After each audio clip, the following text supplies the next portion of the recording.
Can you introduce yourself, please? Doyle Williams, Executive Vice President at Country Financial.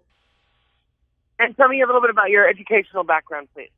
Oh, we were just talking about this here. I went to Illinois State University as an undergrad, and I received my MBA from the University of Illinois. So I've stayed in the state of Illinois.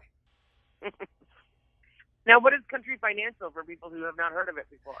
Country Financial is a multi-line insurance company, 100 years old, or really close to that 100-year anniversary, providing personal lines, life, and investment offerings for over 1 million households. Well, for some people, back to school is already happening. For other people, they're dreading it.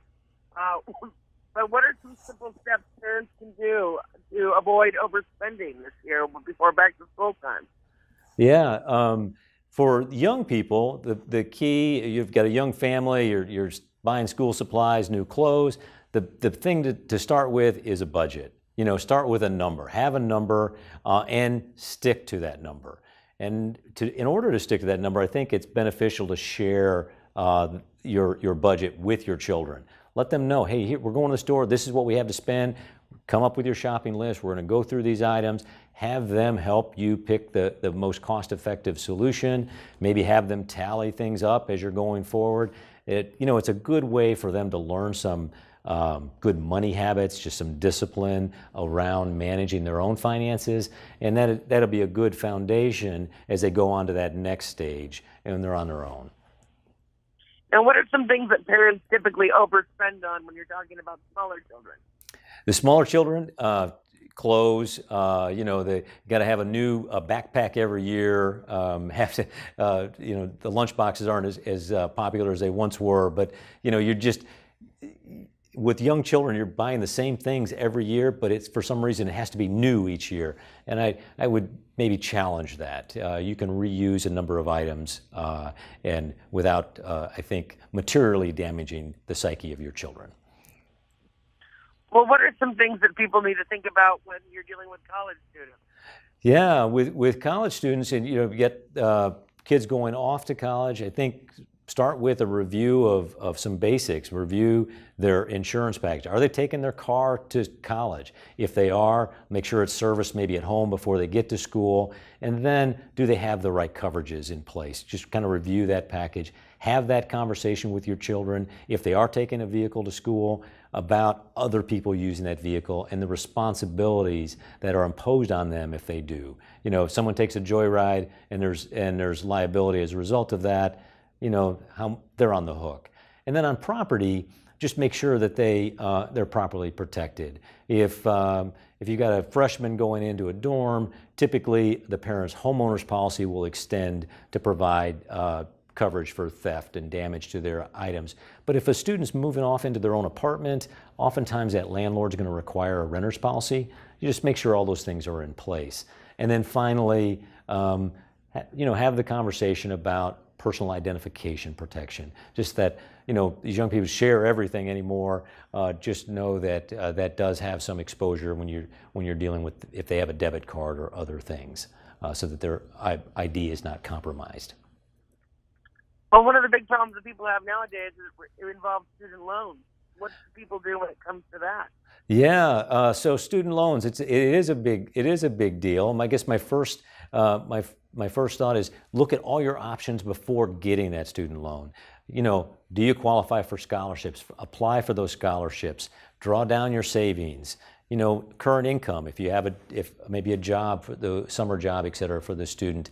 And then finally, if you get to the question of a student loan, do it smart. Apply, do your FAFSA application so that you can qualify for those federally subsidized loans. Typically they're going to be fixed interest rate, and they're going to be a little bit more flexible in their terms.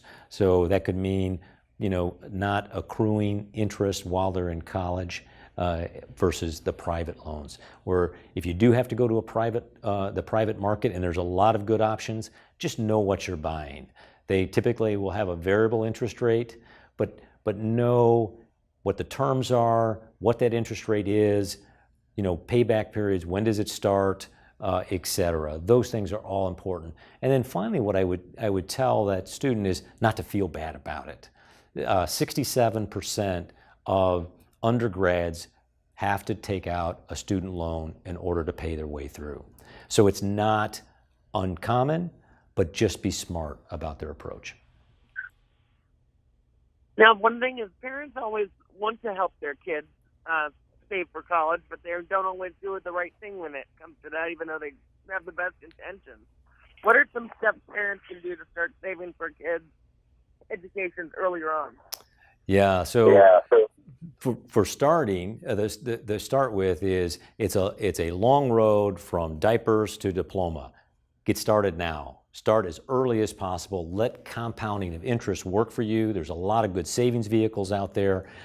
Utilize them, and just get started early is critical. And then as they move to college, as they think through it, make sure that you're setting the right expectation for college.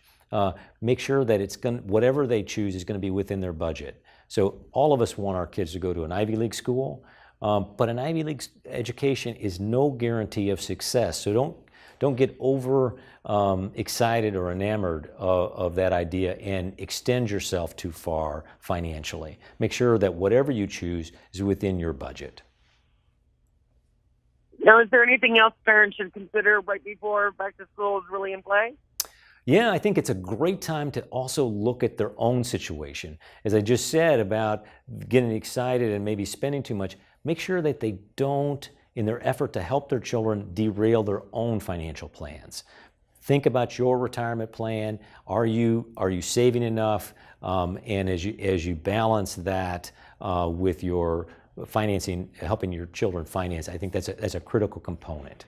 And then the final thing, I think, is thinking about co-signing. As you look back to those loans, will you be required to co-sign that loan? If you do, make sure that you understand that is a legally binding agreement. And if your child can't pay for it, can you help with that burden? Now, where can we get more information? Your viewers can find more out from takesimplesteps.com.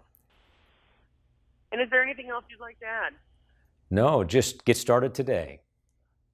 That sounds very good. Well, thank you very much for the information. I really appreciate it. Thank you. Take care, Michelle.